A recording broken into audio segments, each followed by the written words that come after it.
O medo é o que mais empata a evolução da pessoa. Por quê? Com medo você não dá o passo à frente. Ninguém com medo vai para frente. Você cria uma barreira cheia de coisas. E quais são os medos básicos que o ser humano tem? A gente, por exemplo, o medo do diabo, por exemplo, aqui no Ocidente. Tá só para pegar, porque no Oriente vão ter os medos das doutrinas deles. Certo. Medo do diabo, medo do velho do saco embaixo da cama. Isso é popular. E o maior erro de todos, no imaginário popular, nós criamos uma entidade para representar a morte, que é o grande medo. O que nós fizemos, Ricardo? Pegamos uma caveira, botamos uma mortalha, um capuz e uma foice na mão. E aí agora eu falo assim, cuidado, Ricardo, lá vem ela. Como se fosse uma coisa que vai vir te buscar. E isso não existe. Porque para desencarnar ou morrer, não precisa de algo te buscar, basta nascer. Porque só morre o que está vivo. Eu costumo dizer que o maior ceifador que existe é o nascimento. Porque quem se submete a nascer um dia tem que ir. E isso não é doutrina, isso é natureza. Então, quando alguém toca num tema que esbarra na questão da morte, a pessoa gela. Porque no imaginário popular ela está toda carregada de medo. Não fala essas coisas. E então são coisas colocadas como arquétipos de medo. Medo da morte, medo de algo invisível te agarrar, medo de você se perder. São os medos naturais diante do desconhecido.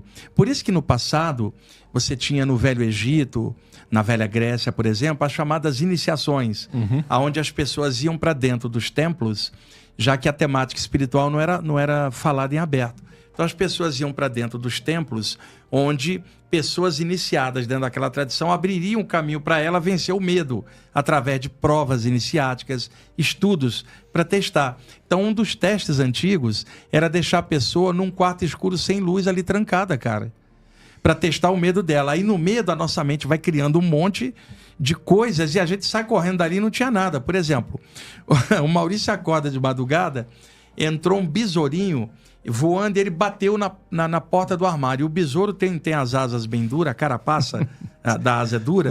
Ele bate, o Maurício acorda com o barulho assim, tleque, que é a batida dele. E aí o besouro cai no chão e faz tleque, tleque. O Maurício acorda apavorado, fala, meu Deus, tem algo aqui. Era um besouro, cara. Outra, no escurinho ele acende a luz e fala, tinha algo aqui. Aí ele acende a luz, porque pintou o medo desconhecido, ele acha que tem algo ali. Aí ele acende a luz e fala, ufa, não tem nada, vai apagar a luz e dorme. Só que se tivesse algo invisível ali, acender a luz não tira o algo invisível. Sim. Mas a pessoa com medo não raciocina. Aí vai, cobre a cabeça. O que adianta cobrir a cabeça? O espírito atravessa tudo. Poxa, você está descrevendo eu quando criança. Então, mas a gente vai aprendendo isso enquanto criança. Nossos pais também aprenderam isso quando criança, os pais deles também. Então, não é nem por mal, é simplesmente condicionamento cultural. Então, a melhor maneira de quebrar o medo, principalmente para tornar o que é sobrenatural natural, é a leitura dos livros que tratam desses temas. Quando eu falo leitura, eu não estou dizendo leitura dessa área, estou falando leitura de conjunto para você ter uma visão larga e, na média, você se entender. A sua. E hoje, com a abertura que a gente tem da época que a gente está vivendo, comprar uma literatura que fale de algo espiritual em aberto é muito fácil. Você tem a literatura hindu, a literatura budista, a literatura espírita, a literatura ocultista, a literatura cristã, porque tem muitos cristãos de mente aberta que também falam de uma temática mais aberta. Agora, você vai ter ainda muita gente puxando o freio de mão e, no entanto, as sensações continuam acontecendo. Se não tiver uma explicação razoável, tem gente com medo de deitar para dormir, cara. Fala, e se eu dormir aquilo acontecer de novo? E aquilo nem sempre era ruim. É que na visão dela não tem explicação. Por isso que é importante, por exemplo, estarmos batendo um papo desse aqui para muitas pessoas em aberto olhar. Quantas pessoas na mesma condição estão assistindo a gente? Total. E outra, não precisa ter medo algum, não estou falando para você sair da religião que você gosta. O que nós estamos falando é a quebra de bloqueios culturais que independe se oriental ou ocidental. O ser humano está cheio de travas por falta de melhor explicação. E outra, não há ninguém que explique tudo, isso é impossível. Só Deus sabe tudo. Mas dentro da condição de ser humano, dá para explicar um monte de coisa que um ser humano sente nesse planeta como o nosso. Porque é assim, a gente fala, por exemplo, Antigo Egito. Não é o Egito de hoje que é muçulmano. Antiga China, do Tao Te Ching, Lao Tse, não é a China de hoje. A Índia, do Bhagavad Gita, do Ramayana, dos Purana, dos Vedas. A Índia hoje tem bomba atômica. 1 bilhão e 500 milhões de pessoas. É o país mais populoso do planeta. Bateu a China. Então você vai na Índia hoje, você não vai conversar sobre chakras e vida após a morte na rua. O indiano médio nem sabe o que é isso. Ele está preocupado com o pão dele, o emprego. E lá tem toda uma tradição também de informática grande. Tem universidades boas. Então, o que acontece? No Oriente e no Ocidente, tudo está dentro do material. Escapando do material, as pessoas acabam criando travas. E no passado, o que havia? Mestres espirituais de tal nível que orientavam as pessoas. Olha, isso que você teve, Maurício, é isso, isso e isso. Medita um pouco, se descobre que você vai entender. Hoje, se ele está sentindo isso, não tem alguém para chegar e falar isso. Aí você vai falar, mas não tem um monge vai chegar e falar, siga a nossa doutrina. Exato. Ou um pastor, um padre, ou um médium. Toda hora alguém chega, não fala assim, Ricardo, se conheça, mergulha dentro de você, descobre esse eterno que está em tudo, dentro do transitório, que é você, o autoconhecimento. E daí você observando as coisas, você vê por qual praia você vai. E outra, você pode até para uma praia diferente da minha, porque você se encontrou e está bem.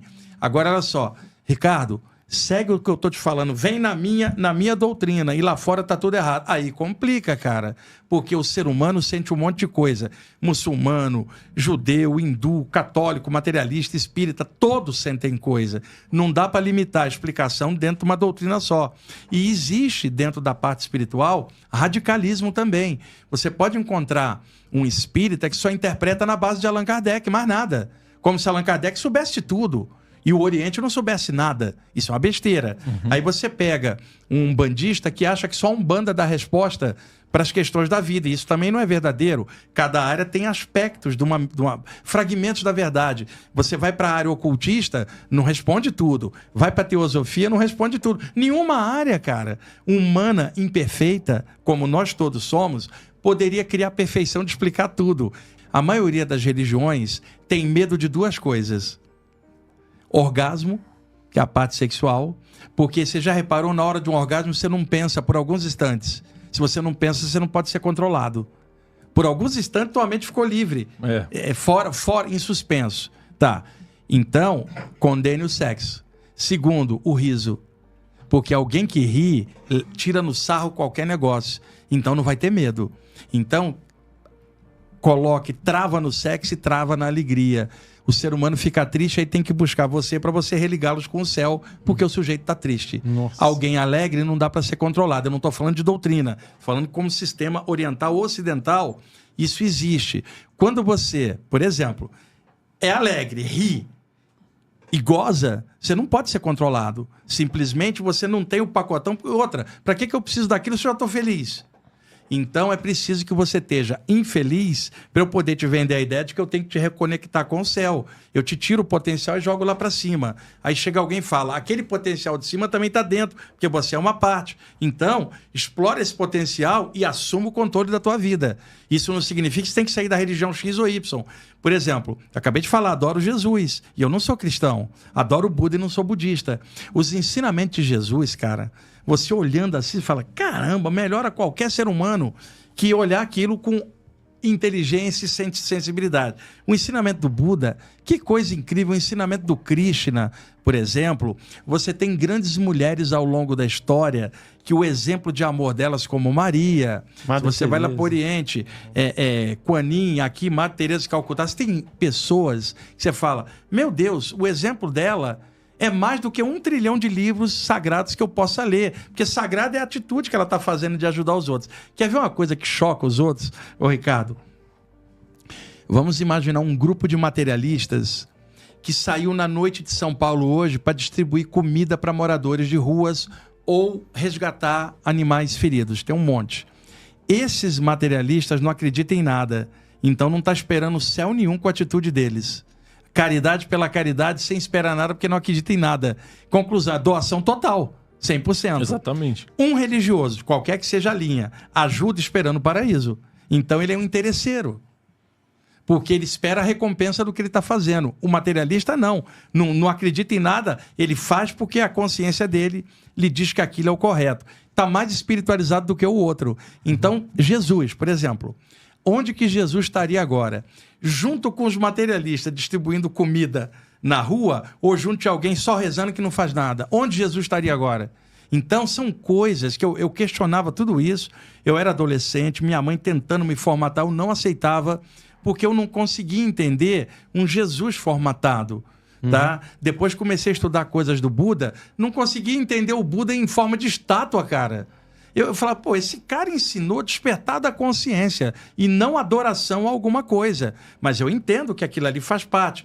Mas a minha consciência não consegue entender algo ali. Uma estátua, um quadro, serve de link para te lembrar do que você esqueceu. Então, por exemplo, Maurício, você tem um quadro aqui, tá? Ou a estátua de alguém que você ama muito. Tem a do Buda aí atrás. Tem o Buda. O Ricardo é católico, teria aqui Santo Antônio.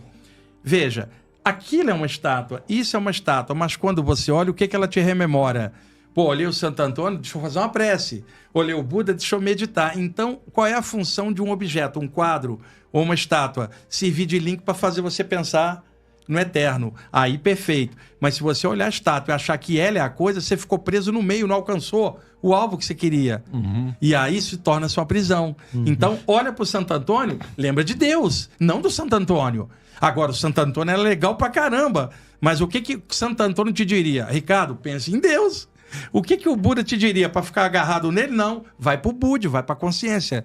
Então é isso que eu sempre pensei, e esses anos todos passaram, eu continuo mais ainda pensando e tentando passar isso. Você pode adorar Jesus sem estar formatado, Buda sem formato, mas nada contra religião nenhuma. Mas você pode estudar tudo isso por um prisma um pouco mais aberto, e isso melhora você demais.